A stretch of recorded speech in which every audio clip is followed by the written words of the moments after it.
Alright, I just had to make sure something was working there. So hopefully that gave you a chance a second to think. We're going to move on to number 2. Same idea. This is like my a squared. This is like my b squared. So a squared and b squared.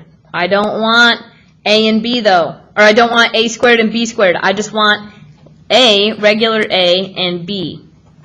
So to do that, I need to take the square root of these numbers. So the square root of 16n squared, the square root of 16n squared, the square root of 16, well, okay, let's find my calculator. Square root of 16, I already did it, but I'll show you again. Hey, it's 4. 4 is right here. The square root of n squared is just n. Minus the square root of 25. Okay, here's my calculator again. Square root of 25 is 5.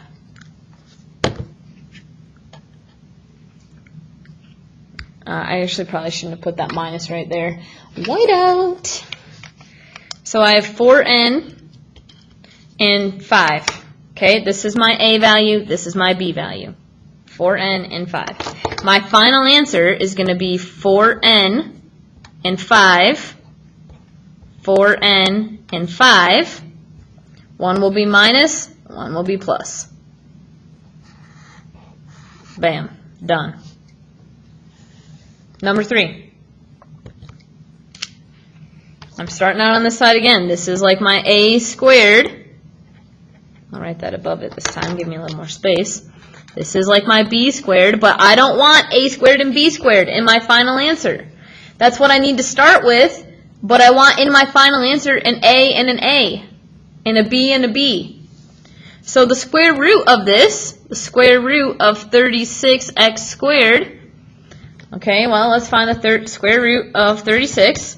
It's just 6. Okay, I can throw that right here. And don't forget the x.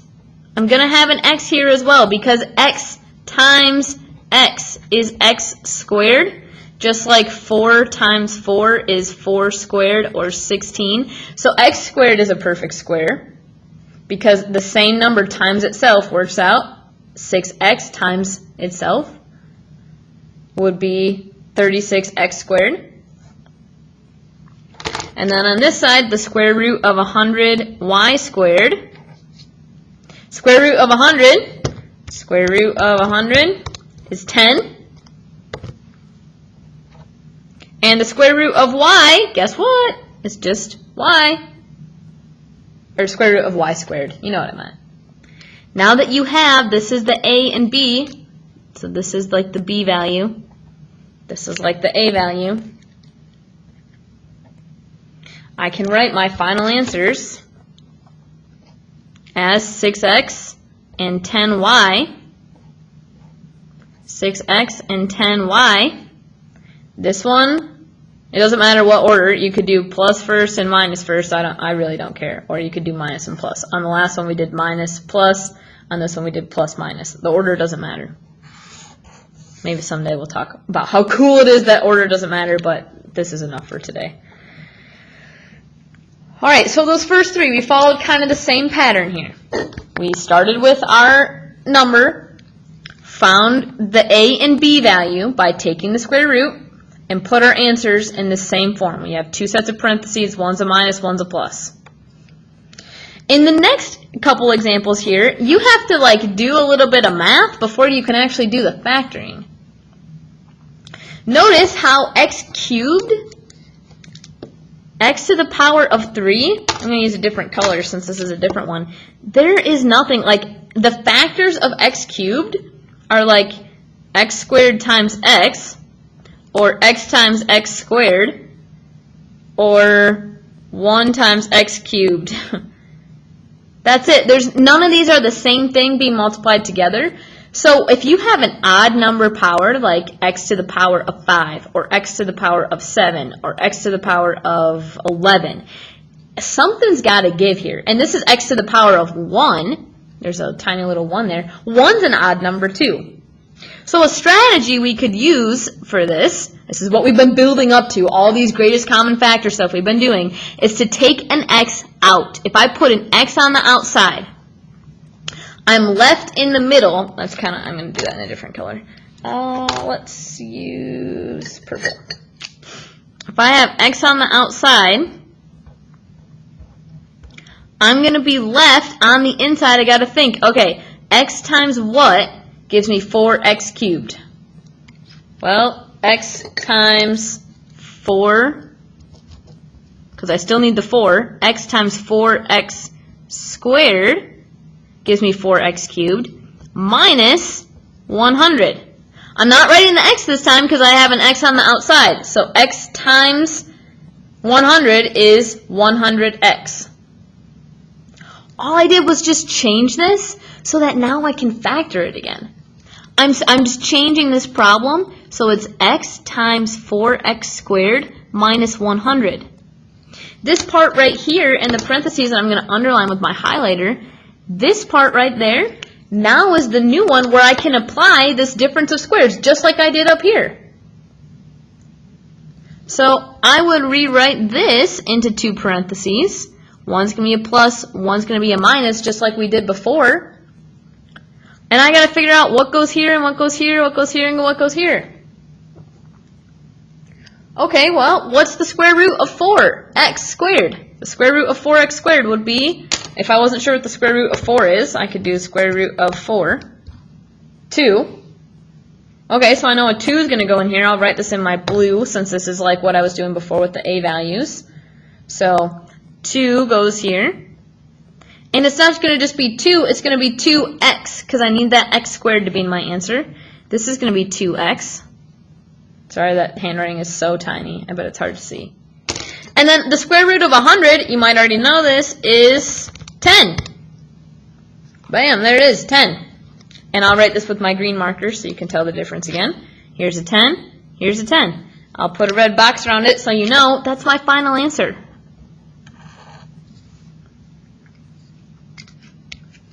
Next one. Well, what else could I factor out of here? What if I factor out, I could take a 2 out, and I can also take out a y squared. So let's do that. 2y squared. And then on the inside, I would have, this is going to be y to the power of 2, minus, if I took a 2 out, 2 times something is 32, 2 times 16. I have the y squared on the outside, so I don't need another one. So here again, I'm just changing this problem so that it's 2y squared times y squared minus 16. This is a difference of squares. It's y squared minus 16. 16 is a square number. So again, I'm just going to leave that 2y squared on the outside. This is so cramped in here. Why did I do this to you? And then I'll have a plus and a minus. To figure out these numbers, y squared, square root of y is just y. Y. 16, square root of 16, oh, I hope we know this one by now. Square root of 16 is the third time we've seen it today, is 4. You could always use your calculator, though. Don't feel bad for that. Oh, I should have written that in green. Oh, well, you guys know what I mean, right? You're pros at this by now. It's problem number 5. Oh, boy. Number 6. Take a look at that one. Holy cow. This one, if we try to use our skills of factoring, I'm just going to draw a line here so we know what's going on. Man, if I'm looking at these, I'm like, okay, well, I could take out of here an x, and I could take out a 3 from everybody. So what if I just took out a 3x? I'd be left with x cubed plus 2x squared minus x minus 2, sorry. Minus x minus 2. Because we took that 3 on the outside, so 3 times 2 is 6.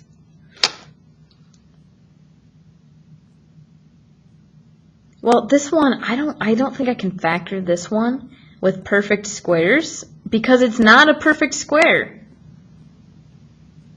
I have too much stuff going on in here. It's just not really going to work.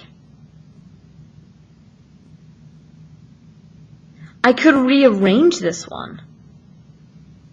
Wow, I didn't do this problem ahead of time. This is a good one. I'm going to say, I think right now, what I want you to focus on in your homework is not one like this. I'm going to wait till I come back, and we're going to do this one together.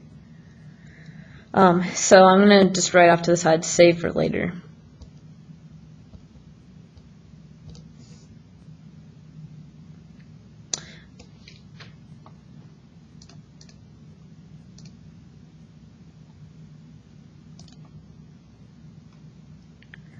Alright, so now we're just going to keep moving because this, I was double checking right here just to make sure that this was not part of our homework. Oh shoot, did my screen freeze? Hang on.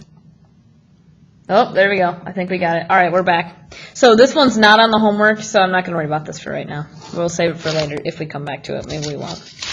Alright, last step here. You guys are doing great. Last week we talked a lot about the zero product property. Zero product property. It's our good old friend, the ZPP. This property is so powerful that it's coming back to haunt us again for this quiz. On this example right here, if we try to solve this, remember for the zero product property, it needs to start out being equal to 0. A lot of you guys actually did really awesome with this on your quiz. I was really impressed with it.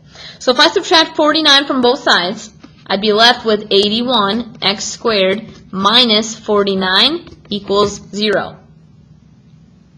This is just like the factoring we did before, except now I know how to actually factor this into the two pieces like I did before. I'm using red so it reminds you of what we did up here with our difference of squares. And if you're looking down here, if you know your perfect squares, this will be pretty easy to remember. But this value right here, this 81x squared, we could break this up into two pieces again, where one's a plus and one's a minus. And now it's equal to 0. Well, the square root of 81, if you weren't sure, you could just test it out. Square root of 81 is 9. So I'd have a 9x here and a 9x here. Here on the second number, the square root of 49 is 7. Once you have a 7, then you can split this up and find your two answers. Remember breaking them up?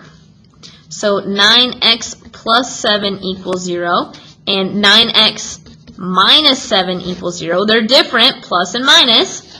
Here, if I'm going to solve for the x value, I want to get x by itself, I can subtract 7 from both sides.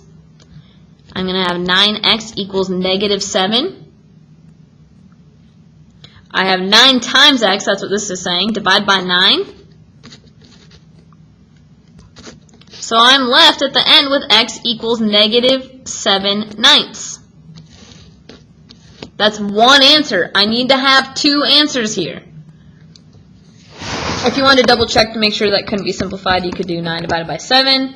Use the math button right here, convert to a fraction, and it shows you, hey, it's still negative 7/9. On this side, this looks like an A, but it's actually 9. 9x minus 7, add 7 to both sides. 9x equals 7 over 9. Well, yeah, because I added 7, divided by 9. Those cancel out. X is 7 over 9. If you'll notice your two answers here, they're exactly the same. When it's a difference of squares, that will happen, but one will be a minus, one will be a plus. That still means you have to show your work, so don't try to not show your work. But I just want you to see, you'll know you got it right if one's a minus and one's a plus.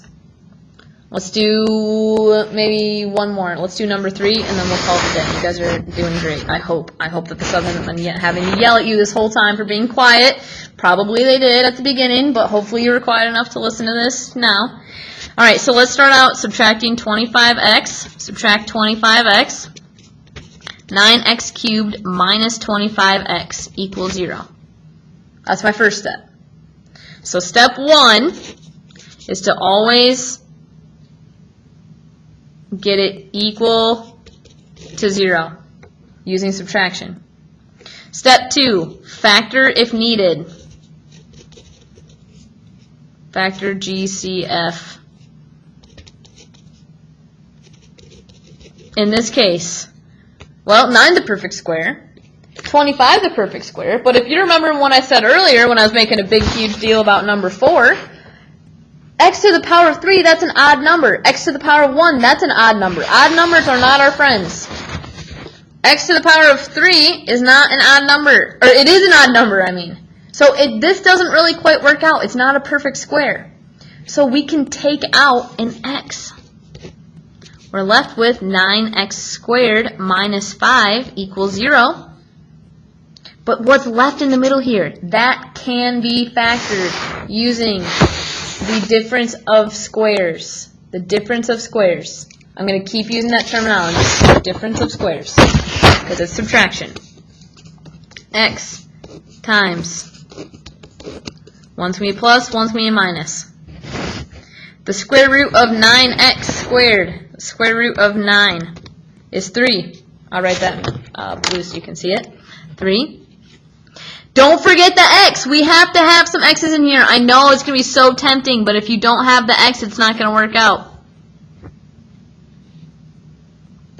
The second number, oh, I'm sorry, this was supposed to be 25. Probably you were already catching that, and you were correcting the video, but I couldn't hear you. The square root of 25, oh, I wonder what it's going to be. 5, wow. All right, so 5 goes right here. 5 goes right here. This one we can break it up, and we're just breaking it up into 3 parts this time. Whoa, check it out. You guys are pros by now. So x equals 0. That's one part. 3x plus 5.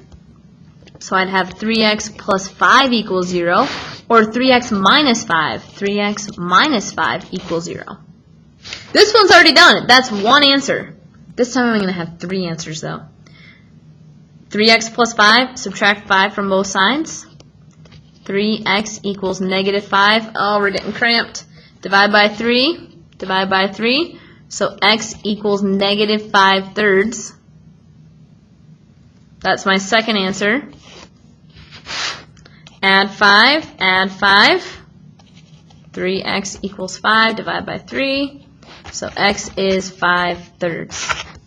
So you should have 1, 2, 3 answers for this one. If I'm going to finish your steps right here, factor the GCF if needed. That's what I did right here. That was step number 2. Step number 3, use difference of squares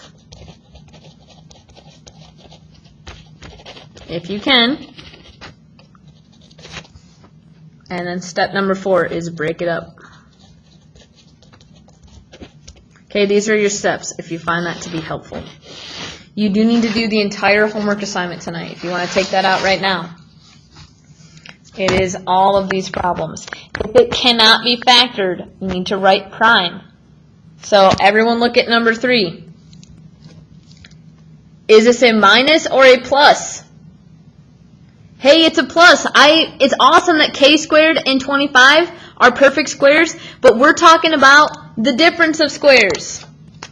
Difference means subtraction. So that means this rule doesn't work on addition signs. So this one's going to be prime. Wow, look at that. One less problem to do.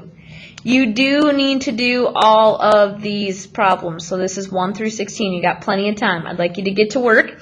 Reminder that if any name is left for a sub, from the sub, for any type of misbehavior, unless they say so-and-so was a perfect angel, then it's going to be a detention, okay? So it's automatic, none of that, but I'm trusting you guys that you're going to be well behaved today. I'm excited to give your quizzes back to you when I'm back on Thursday. I'm gone today for a funeral. One of my great-grandma passed away. I didn't know her very well, but I just really wanted to make it down for the funeral. So I hope that you guys have a great day, and we'll talk to you later. Bye-bye.